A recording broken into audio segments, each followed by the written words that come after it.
What's going on? It's your man, Jose, aka the Dominican Dream for the Boxing Roundtable. We haven't been in action, but we back, baby, alongside It's your boy, the Maniac. also my guest, my man, you already know, Ralph. Ralph. And we are ready to talk boxing. Now, oh, Boxing. you're in the way, coming off of another systematic destruction of another opponent, Doheiny, Irish, Irishman fights out of Australia. Sean, Ralph, how did you guys see it? Yeah, Ralph. You do your thing. Tell me you get. Yeah, I personally on my end, I'm seeing Inoue capping at this weight class. Meaning it may be the final weight class where he's dominant at. Like you've seen these fighters. This guy was reportedly came in at 140 pounds, and you saw anyway just kind of being tentative about him getting in there and being overly aggressive, feeling him out, seeing exactly how he was going to set up his punches. You know, you didn't want to see him practically like he wasn't putting himself in a position of danger. So, with that said, it took him like what 6 rounds for him to get him out. This might be the seven rounds. It might be the final weight class where he's truly dominant at. Um, if I see him move up to 126, he may struggle in there. I'm not saying that he's not gonna win and get top wins. I'm just saying that he's not gonna look as dominant as he's been looking because people have been saying the Inuit can go up to 130 and have a fight with Tank and all of this. I think 126 is where it's at, and that's where he's gonna face his biggest challenges. Like I looked up the rankings for 126. You have Robesi, you have Shushu Harrington, you have Bernardo Lopez, even though he got knocked out. You have a lot of talent in 126, and if you want to make a lot of those good matchups, that's where he's gonna get challenged. So it's exciting to kind of see. As far as this fight in general, it is what it is. He did his thing, and keep him coming. Yeah. So yeah, man. I mean, good assessment as far as him capping, and you made a good point. Like you said, last division where he looks dominant, right? He could go to 126 and beat these fighters, but it's not gonna look as impressive as it did at 122, at 118, at 115, and so on, right? But as far as the performance, I think it was a very good performance, right? First of all, TJ Doheiny, he's a veteran. He's a former IBF world champion, right? He's been in there with tough opponents. So he's a veteran. This stage wasn't new to him, and he showed that. His experience showed in this fight. One, those feints. He was feinting. So it was hard for Inoue to get his timing down packed. Like, oh, damn, this guy's moving a lot. But what he did was he remained calm. And he said, you know what? I'm just going to take what he's giving me. And this guy is moving a lot. And the number one thing you do to stop movement, you go to the body. You go to the body, you stop the car, man.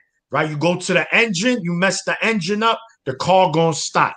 So that's the same thing with the Henny, you know. And like you said, Inoue was a little cautious in this fight. I think he understood in his last fight with Neri Veneri. that it can happen. So he also understood that the Henny has a strong left hand. And no, listen, this guy could hurt me.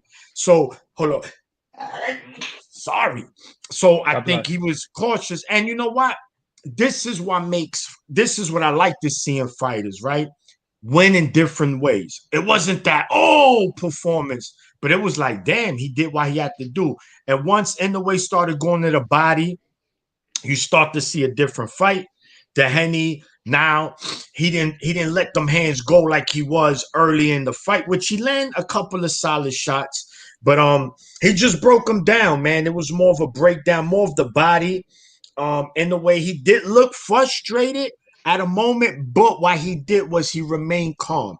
It's like, oh, but he said, all right, relax, relax. And I like that. And that composure is a lot because as you get into bigger fights and better opponents, that's gonna play a key factor in those fights. So, you know, good win for Inoue, which he was favored to win. He did what he had to do, you know, against a solid opponent, nothing to jump out the window. And you know, Bob Aaron mentioned he'll be back in December, right? And then in 2025, he's gonna bring him to the States again. Because people are saying, oh, I need to see him come to America. Guys, he's fought in America already. He's fought about two, three Yeah. times, maybe four, but definitely two to three for a fact. And this was his second time defending his undisputed titles. Let's also put that into account. So You we'll know, see, man. you know, what this fight kind of reminded me of a little bit. You know when Golovkin was going on that crazy run where he was going through everyone and he fought Martin Murray, he just gave him a couple of body shots. It just kind of like had him wincing. That's exactly kind of like what it kept me thinking about. But to one of the remarks that you just made regarding a lot of fans that keep saying, "Oh, he needs to come to America." A lot of the fans saying that are kind of quasi casual fans that are very holden to the American fighters, and they feel like the U.S. is the mecca. And in a sense, it still is because we're pretty dominant with certain sports, but we've kind of seen the tilt through other countries, running away with a lot of those events happening in the future. So we're just gonna have to see. In terms of Yeah. him coming to America, I mean, we're just gonna have to see. We're just gonna have to see. 126 may be that point where he might have to kind of make a Yeah, look, bounce. So exactly. And remember, for the viewers, he's fought in the US. Because trust me, Ralphie, I know his fan base, me and Dream. They're gonna be in the comments. Oh, he's fought in America. What y'all talking about? Yes, we know. I have no problem with it. Because he's a rock star in Japan and he gets paid very well. Why he's gonna come to the US and fight the likes of a Doheiny here when he could get a huge payday. But before Dream goes on, I just wanna, I know you went through the rankings at 126. Now, this is ESPN's top 10 featherweights. You got Lee Wood. I don't know how he's number one. Mick Ball. Yo, Gio. You got Rafael Espinoza. You got Brandon Figueroa. You got Angelo Leo. You got Ray Vargas, 6. Alberto Lopez, 7. Robisi, 8. Raymond Ford, 9. And Josh Warrington, 10. Now, I know Ray Ford is moving to 130. He mentioned that when he lost his belt to Nick Ball. Now, these fighters I just mentioned here, this will be no easy fight for Inoue, man. These guys are bigger, they stronger, and some of them are very skilled. So, not saying he can't beat these guys like you said, but just to run through 126, I don't see that happening. yeah. Now let me ask you this because I have a different I had a difference of opinion with a couple of other members that we have on the live space. Yeah. Do you think it's possible that Inoue can do undisputed at 126? I'm not saying it's impossible, but based on what's there right now, I don't know. I gotta see it. I gotta see it, man. Because even Robisi, who's not a world champion at the moment, and it was been ordered for the rematch with Espinoza. I think Robisi and Inoue at 126 is a 50-50. In fact, I would slightly favor Robisi right now. If they were to fight, again, it's a winnable fight for Inoue. Not saying he can't, but to see him undisputed at 126, it depends who's gonna be there when he gets to that division. I think we could come back to that question, then revisit that. Right now, no, I don't think he could. Based on what the champions are today, no, I don't think so. So here was my argument towards that, which I had kind of try to have everyone take a look at the big picture. When you're the cash cow, when you got the guy that bring in the cash, there's always an opportunity. And some people don't like me bringing this case into it, but Canelo being the guy that has, brings in the money into the table. If you have a belt, I'm trying to get the bag, and I'm gonna jump at the opportunity to actually face you because you bring me a paycheck, you know, with when there is no money fighter in the division, it's very difficult for you to unify the titles. We saw it with Better BF and Bebo. A lot those promoters, didn't want to make the unification for Undisputed because they felt like there wasn't enough money on the table. Even though they said that there was politics in there, that it Yeah. was the Russia and Ukraine. That was just a Yes. B. That was a BS excuse in Well, yeah, order. yeah, but that did come straight from Mauricio Ma, Suleiman's mouth. I'm He said it sorry. himself. Yeah, I'll tell you this. Mauritius a scammer. Hell I'm yeah. sorry. Hell I'm yeah. sorry. No, The minute the, 100%. the the minute that the Saudis got involved and put in the money, this guy automatically forgot about what he said, and he said in Saudi Arabia they asked him the question, and he Yeah. said, "Well, I'm not about to get into the politics. This is up to the discretion of the WBC and all this." Like this guy only cares about that 3%, no matter Yes. what. That's what it is. Yeah. So it's the same situation with Brian Norman and Boots. It's the same situation that you're seeing now. Brian Norman got a hold of the WBO title. Yeah.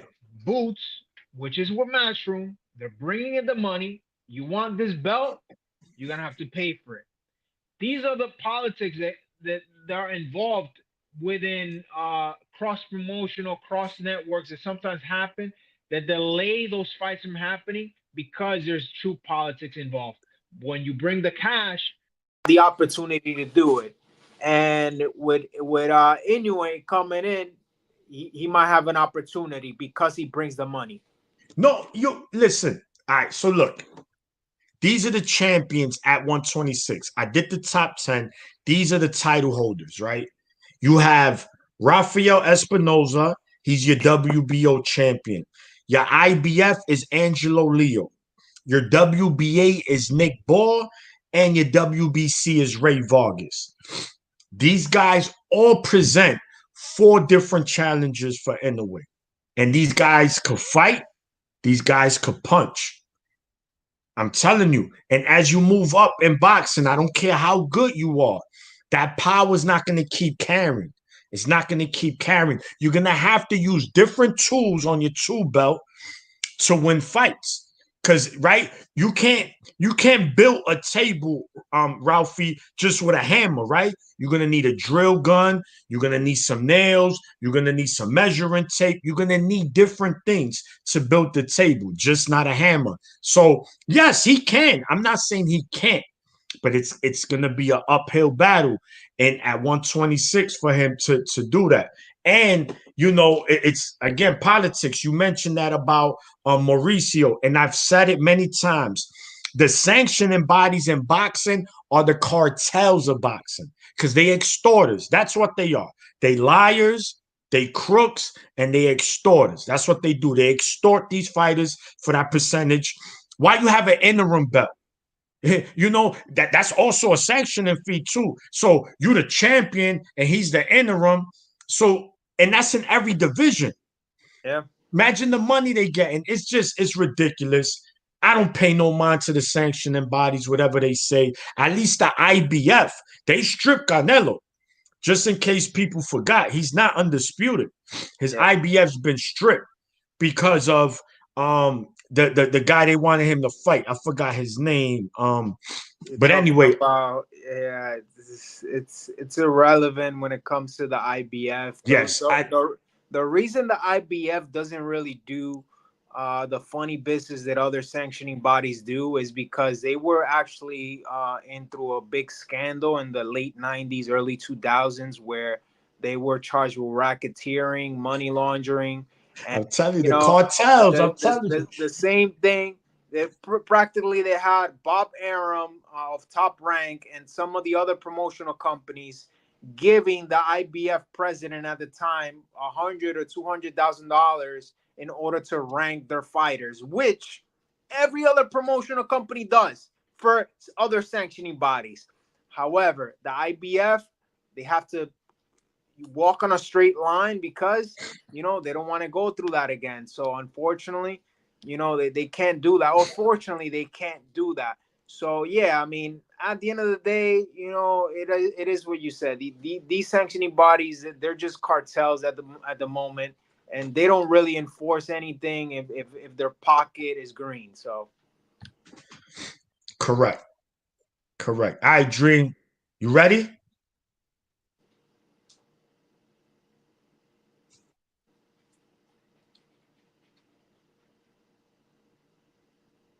He's not Future looking. and All right. we couldn't hear you. Yeah, you was about for the first about like. Now you good. Now you good. Just so start over.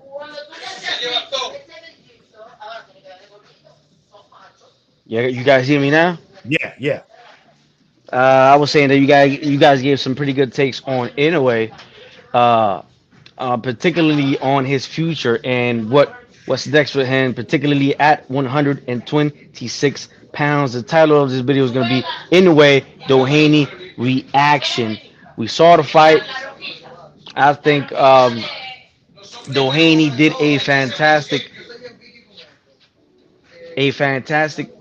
defensive performance, but not an offensive one. Towards the end of the fight, he was landing, several combinations, but with not too much on them because he, of course, was worried about what was coming back. That being said, Inoue is a guy that I consider to have good skill and just tremendous, tremendous power and explosiveness at 122 pounds and below. That this is his fourth weight class, if I am not mistaken.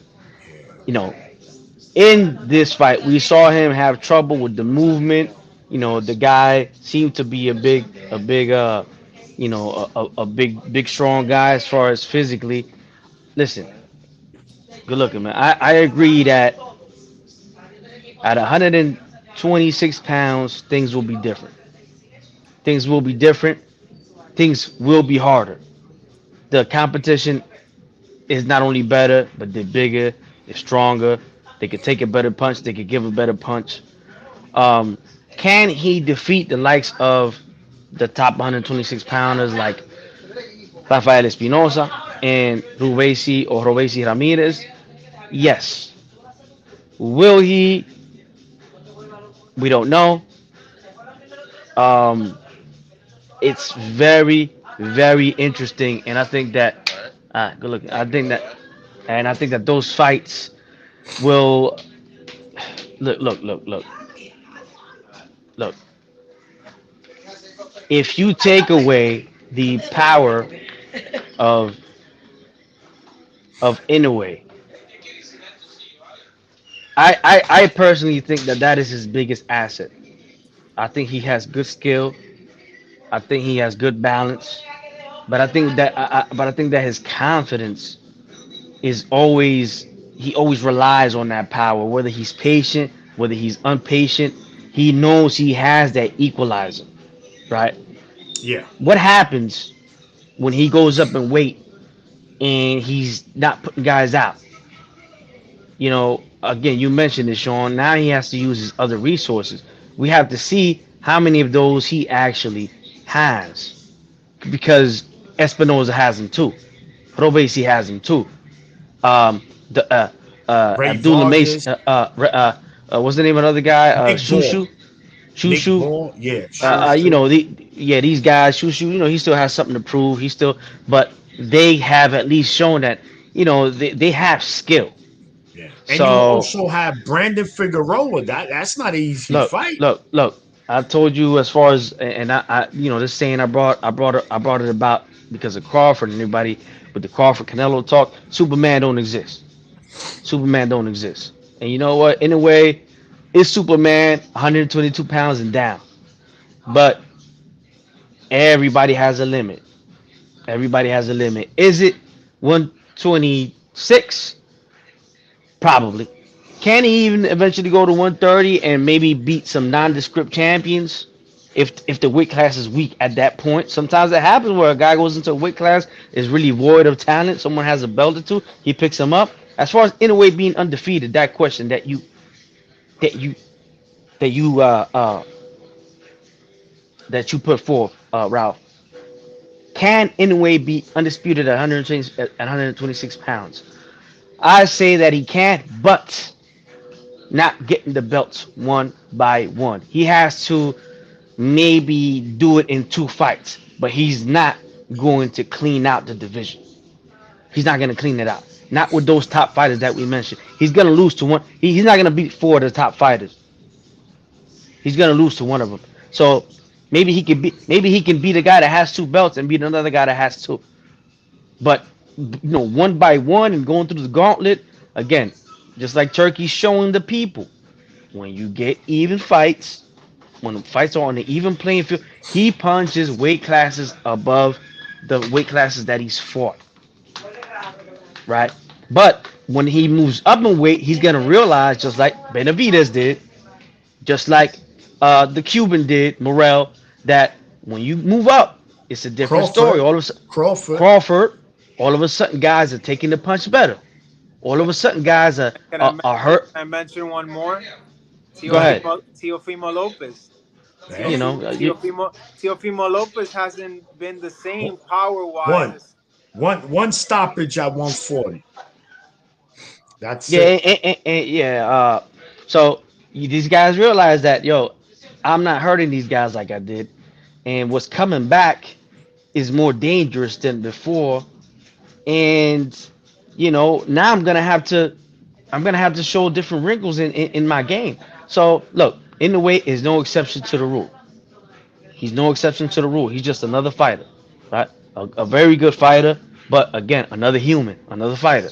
And I think at 126 pounds, will he lose? I'm not guaranteed. I'm not saying that he's going to, but is he going to have trouble? Absolutely. Hell And yeah. could he lose? Absolutely, because up there now, if he goes up there and continues to blow top guys out, and knocking them out in that fashion, that means his power did carry to 126, and he's even more of a phenom than we already know that he is, right?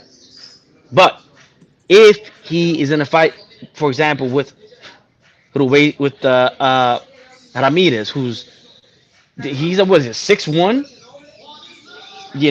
at 126, it's just ridiculous. He has power. He can fight. He can take a punch. He has stamina. If he fights him and in the fight he's not hurting him and he fails to hurt him, I think he can hurt him. I believe he can.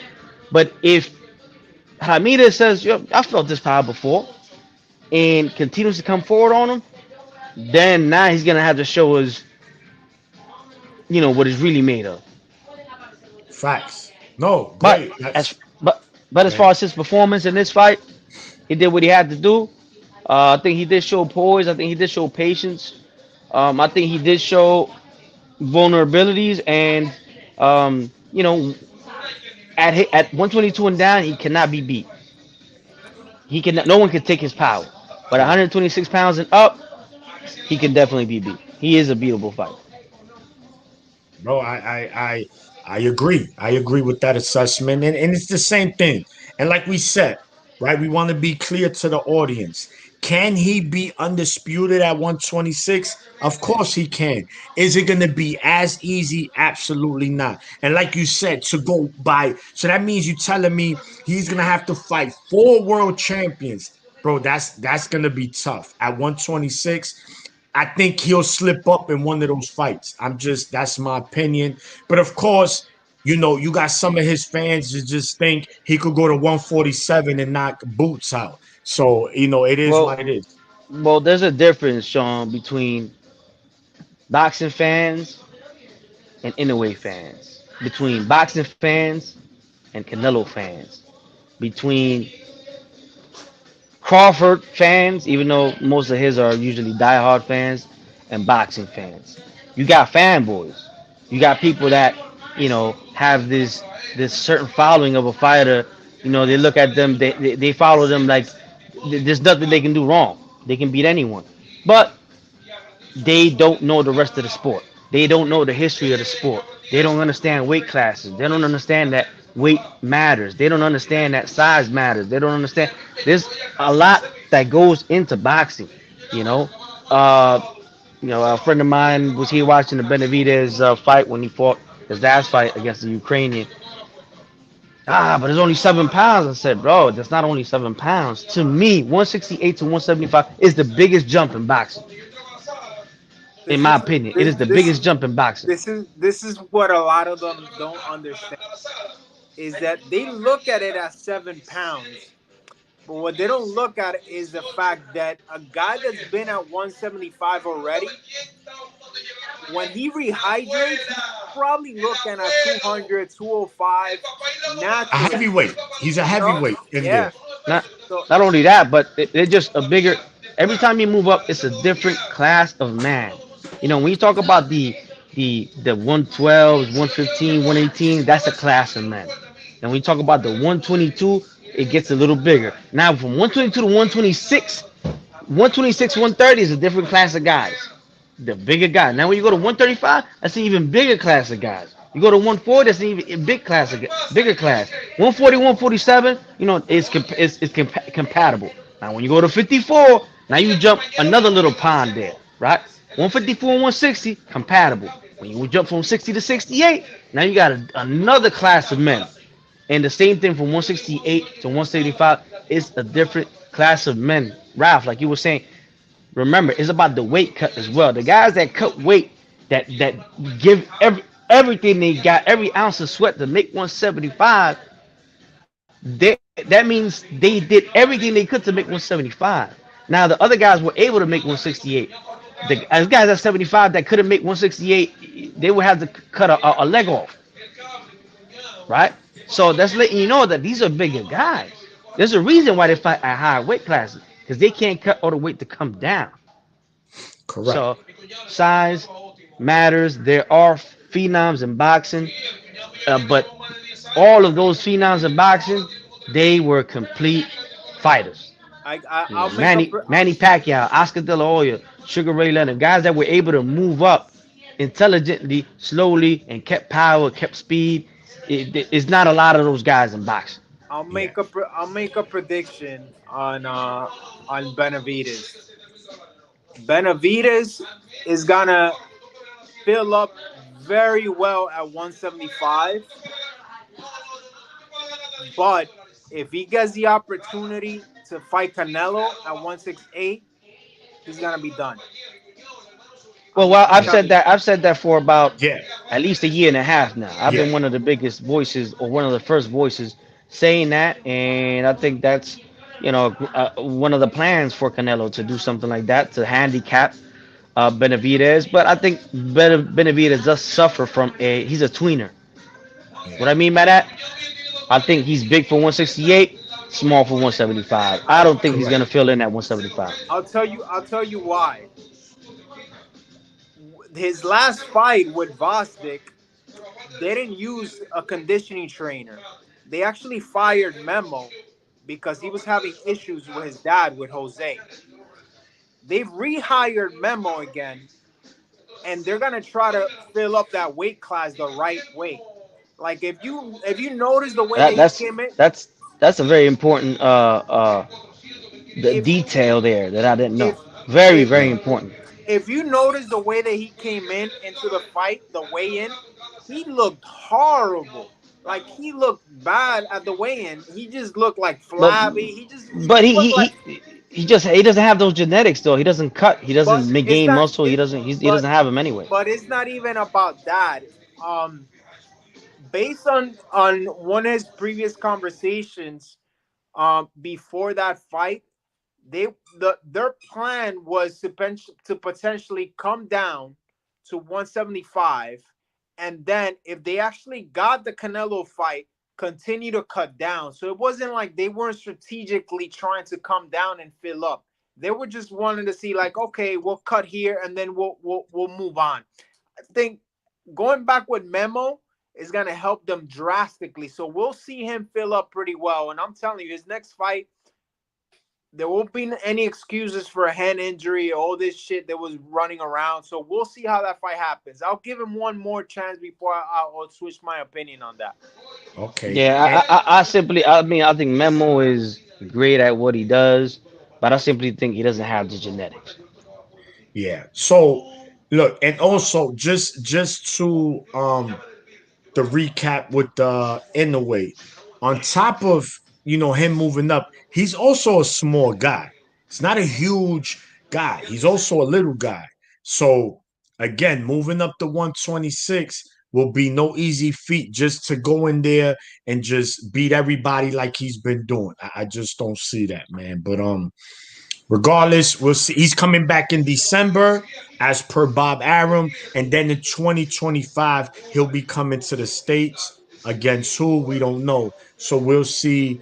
In the next within the next 6-7 months, who's gonna be his next two opponents.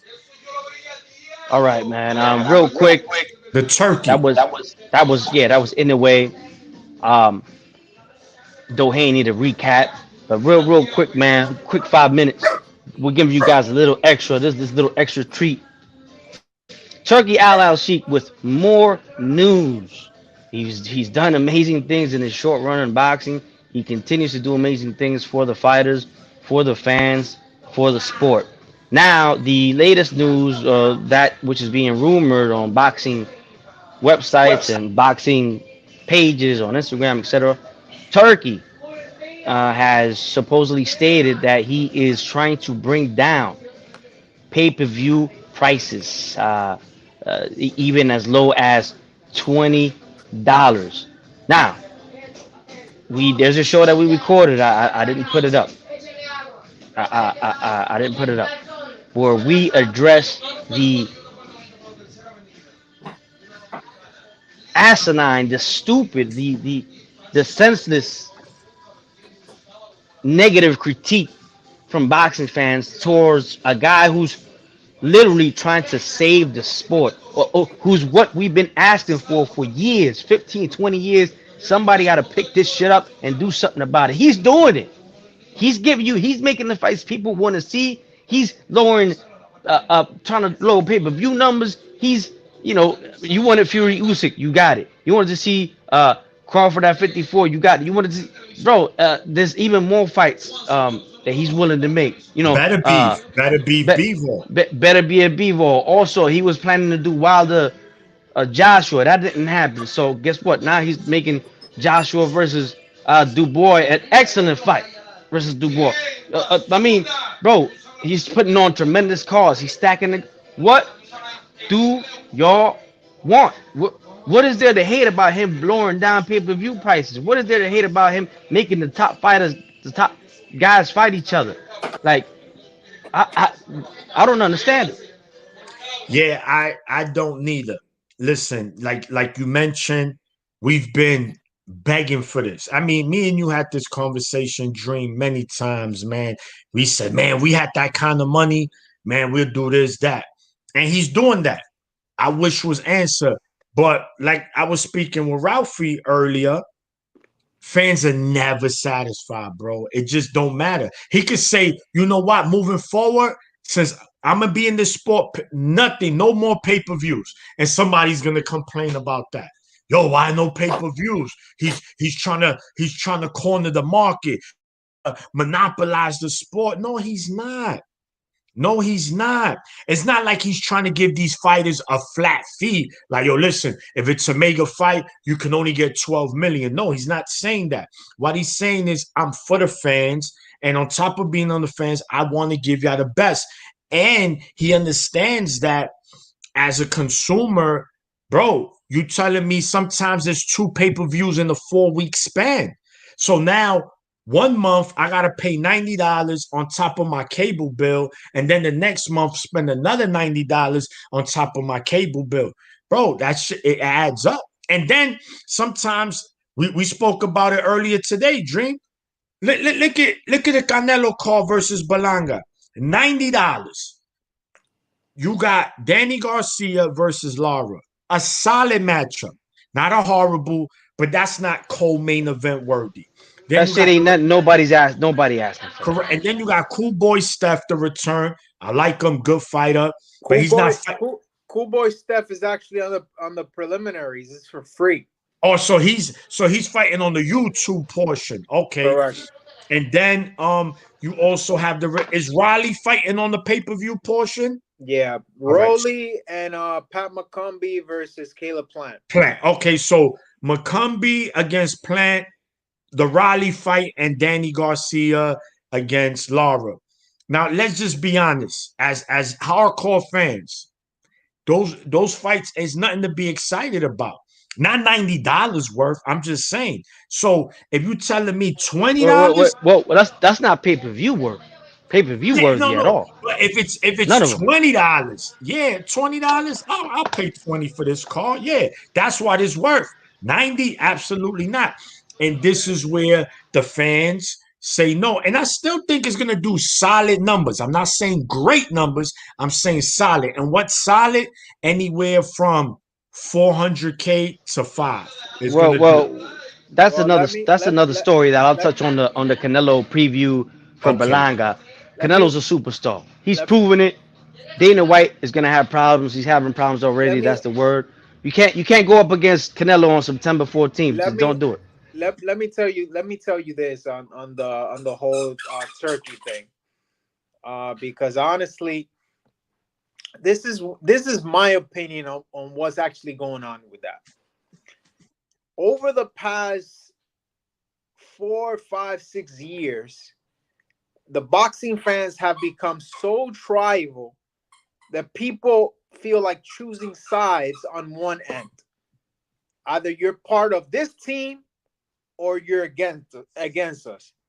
Are you part Tank or you're against us? Are you part Canelo or you're against us?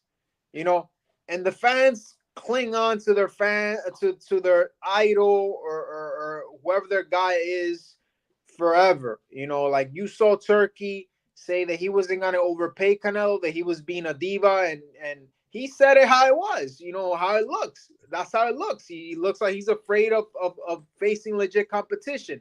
His fans all of a sudden went, Turkey is being disrespectful and this and that, you know.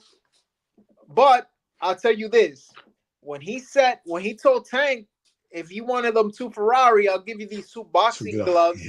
Those same fans were laughing, joking, saying, "Yeah, this guy is become too tribalistic," and people pick and choose who they want to defend. You know Yo, that that that that that's that's pretty much what it is. no, Yeah, that's but it's exactly just what it is. it's just there's a saying that you can never please everybody, The other, and the what other, Turkey's doing and what he's doing for boxing, for the fans, and for the sport, being that he's a fan, is showing us that you truly can't please anyone, whether that be in politics, whether that be in a relationship, whether you can't. It seems it's impossible. Possible. the other end, which I lean on this, um, pretty pretty aware because I'm not naive, is that there's certain group of the fans that are waiting for the other shoe to drop. They're waiting on this, like, because at the end of the day, nothing's for free. You know, No. there's a catch somewhere. And there's a certain group of the fans that are waiting. Well, he's giving all this, but why? Yeah. You And I know, think, and no, so right, I think something got to get sacrificed. So I think if you're gonna get $20 pay-per-view, then I think ticket sales are gonna be a little higher than usual. Because you just can't have everything lower unless he's just willing Ralphie to just spend that money like that. yeah. Then that's on him. But you're right. I'm not mad at certain fans being like, hold on. This is too good to be true. There's something on the back end, right? That's a possibility. But what can it really be? To me, it just might be ticket sales is going to be a little more higher than usual because I can't give you a mega fight, right? Let's say we get Canelo Benavidez. These guys, Canelo's going to get 30 plus because that's what he normally makes, right? When it's all said and done. Benavidez, he going to get at least 12. So you're talking about 40 something mil off the back. You got to pay these guys. Plus pay-per-view upside, plus whatever they're going to get from the gate.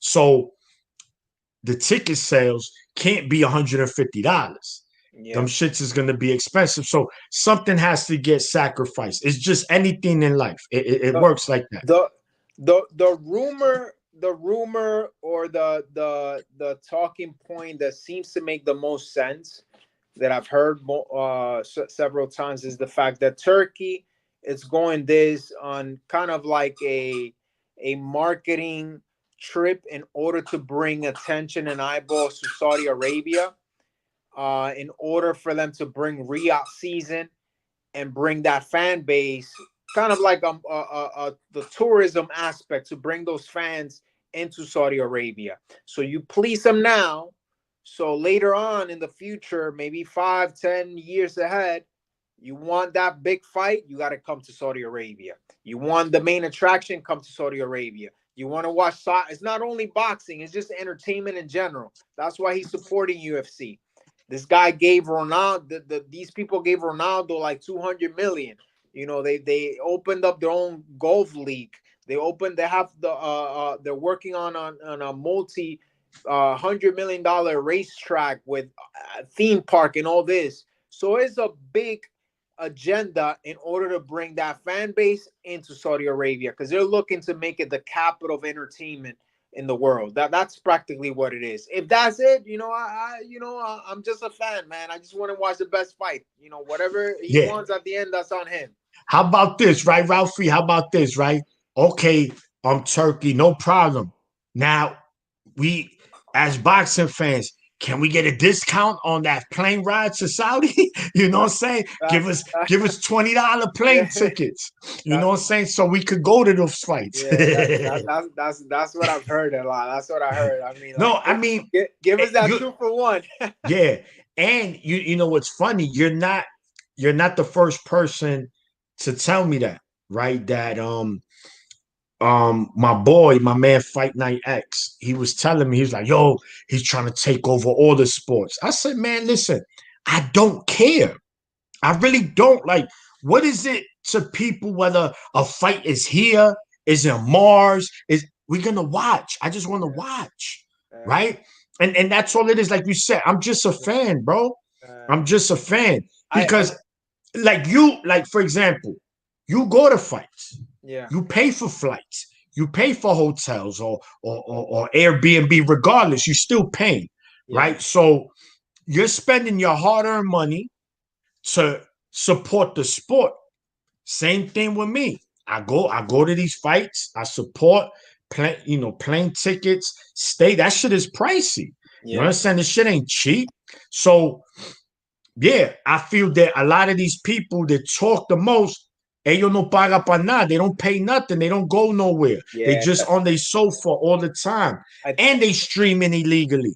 And I mean, to each his own. I'm not a hater, but the point is, like, I ain't gonna go to a fight, bro. yeah. Support the sport. Support the sport. Yeah, You that's know what I'm that. saying. So look, I'm going to, I don't know if you go, I'm gonna be in the Garden the 27th.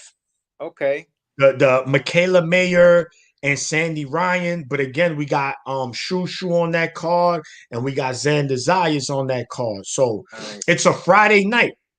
And the good thing about Top Rank, they price when they do it in the Hulu theater, Yeah. they price it very well. $30 tickets, 40, and anywhere you sit there's a good seat. And it's just to be there, and it's in our city. Shit is a 25-minute train ride to Yeah. get down there. So Nice. especially It's there. And it's I was at the Boots fight. I was at the Shakur fight in their last fights. I was in there. What was the last fight in the Garden Theater when in June 2 with Xander Zayas against Teixeira? I'm thinking I'm not 100. I'm thinking of going to the Tim Zoo fight, October 19 down in Orlando, the Caribe Royale. Yeah, So I mean the that is it's exactly what you said, man. It's just the fans that complain the most are the ones that don't buy the pay per views or don't go to the fights. They just going online and complaining that why the fight got to be on this. It's something funny when the funniest thing I heard was saying that they started talking about the Saudis potentially making Shakur versus Tank, and hearing fans saying like, "No, that fight has to stay in the U.S. because they got to do it for the hood," and I was just like, "Brother, like, come on, man, yeah, seriously, like, you want to watch the fight? Yes or no?" let me see the real my man, the official realtor. What's going on, champ? The real underlying issue is that it's someone from the Middle East trying to unify the sport. That's the unsaid part. Yeah, yeah. I mean, listen, correct, right? If if Turkey is true, right, Ralphie, if Turkey is a Latino, if Turkey was an African American, Listen, wait, what? don't go that far. Don't go that No, far. If Turkey would have been Al Heyman, oh my God, we would have been. I would still be hearing it behind the scenes. Like you would yeah, never hear the end of it. yeah. So there you have it. I think a lot of that has to. You're right. The official realtor, I agree with you 110% on that comment. And that even goes for fighters, right? Like, for example, Inoue, right? I see in the comments people hating on him. Oh, look at his resume. Who has he fought? He don't come to the States. I said, man, now if Inoue is a Mexican fighter, if Inoue is a Puerto Rican fighter, if Inoue was an African American fighter, trust me, Yeah, things will be way more different. yeah, This guy will be one of the greatest of all time. And I know how it works. So it's a very, like you said, it's separated. People yeah, are gonna pick and choose, right? yeah. Like I said it. I have a crackhead reference, Ralphie. I don't know if I ever said it, right? Mentioned it to you. Excuse me. It's like, let's say, okay, your best friend is a crackhead. My best friend is a crackhead. When it comes to your best friend, we're laughing at him. He's a crackhead. But when it comes to my best friend, no, no, no, no. Listen, he's a crackhead, but you gotta understand. No, no, no, no, no. We don't want to hear he's a hard work. He's a crackhead. Same shit. That's it. It's no honor because he no. A Yeah, crackhead is a crackhead. yeah, Same thing with a fighter. If you're yeah. gonna treat fighter A a certain way, you have to treat fighter Yeah. B the same way. And I've always said that. And Dream knows that. You have to be fair across the board. And at one point, I wasn't like that, Ralphie. I'll be honest. I was very biased, especially when it came to the Puerto Rican fighters. No, they the best, all of them. They're gonna beat everybody. And once I got rid of that ignorant mindset and that little bubble, bro, it made me a better fan of the sport.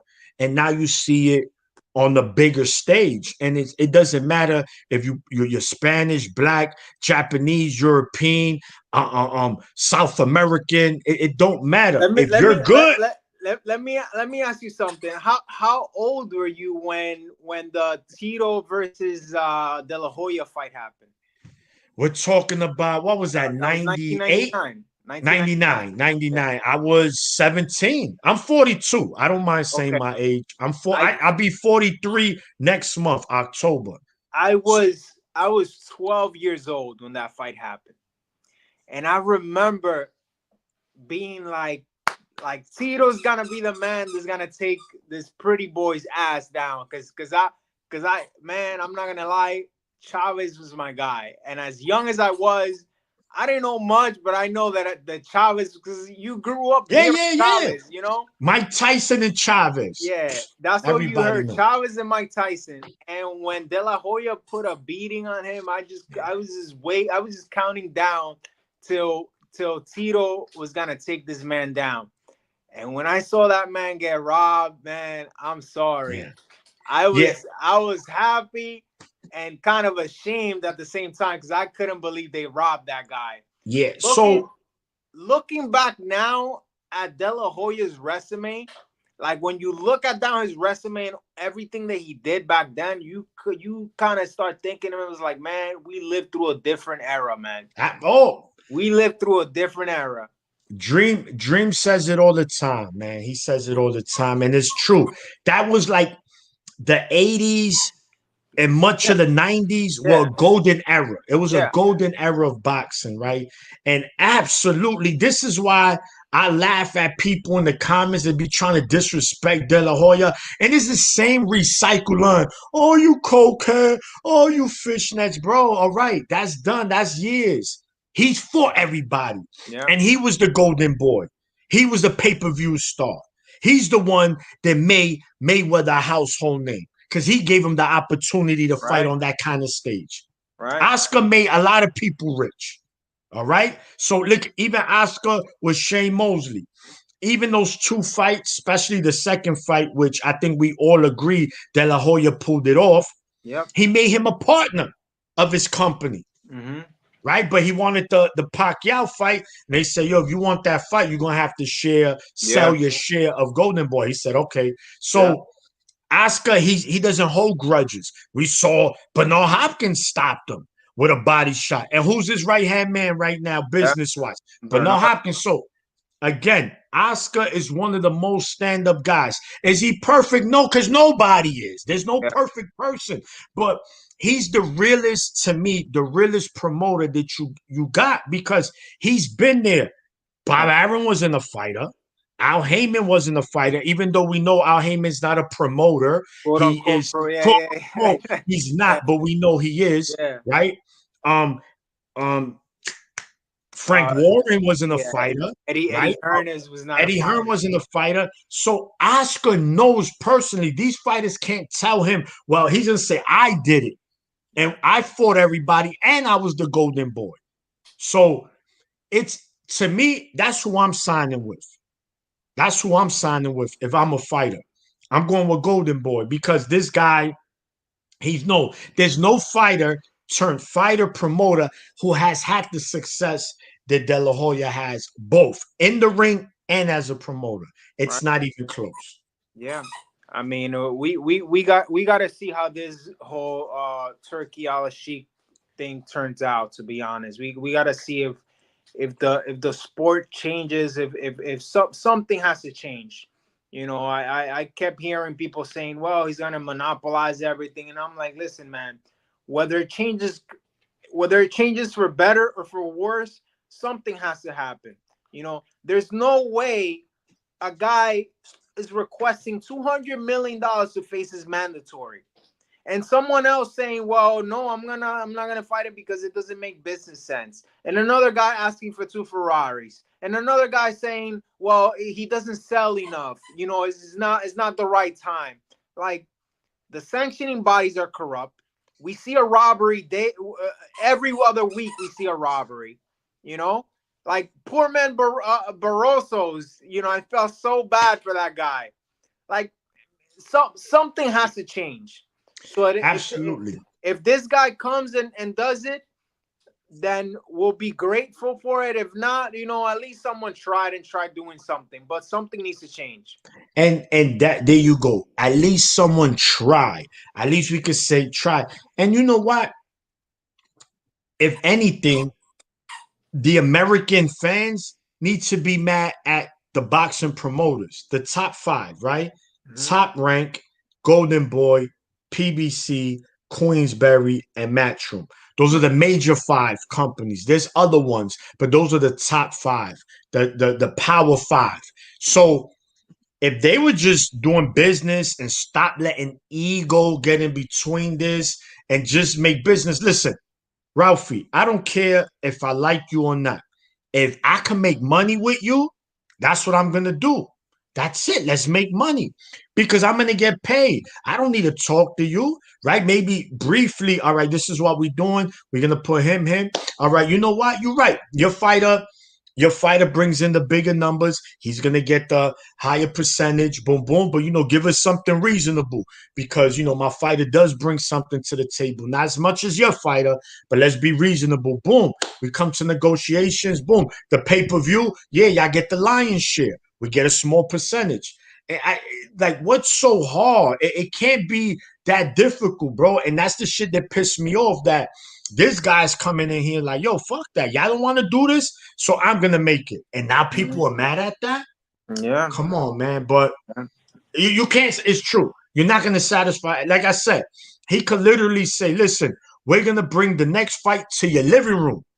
Yo, but why I can't be in my kitchen? You like, yo, bro, really? Yeah. Nah. So that's that, man. But yeah, man, that's we'll see, man. And next week we'll we'll talk about the Canelo Balanga card and what we feel and what's gonna happen. I think it's all gonna be unanimous on what we think is gonna happen or what we know is gonna happen. I mean, I'll tell you this: if we end up seeing an upset, kind of like the Ryan versus Haney type of thing, it will probably be one of the greatest years of boxing. Is it I say that. is it would you put that with Buster Douglas Tyson kind of upset? I would. I What's would. the odds, A Dream? lot. What's I, the odds on that fight, guys? I wouldn't put it there because I think the odds for that Buster Douglas fight was like Like 39 to 40. 1. It was like 40-1, but this because one for it's like 38-1 or something like that. Whatever the fuck that means. Yeah. Because I don't know what this one is gonna. I don't know. I would have to look it up. I don't know, but that's for another show. yeah, Let's yeah. wrap it up. All Look, right. guys, thanks for coming on, man. You already know this has been another episode of the. All right. Ralphie, listen. We'll see you next week, man. All right. Somebody, my bad. Somebody gave him a call. Somebody gave me a call. We doing this live right here using the smartphones. Um, Let us know. Comment, share, like, subscribe, comment. Inoue, Doheiny, what were your thoughts? Inoue at 126. What are your thoughts? And what are your thoughts on Turkey Al Sheikh doing everything that he's doing for boxing and the detractors that are criticizing him for that? Anyway, you guys already know. See y'all on the next one.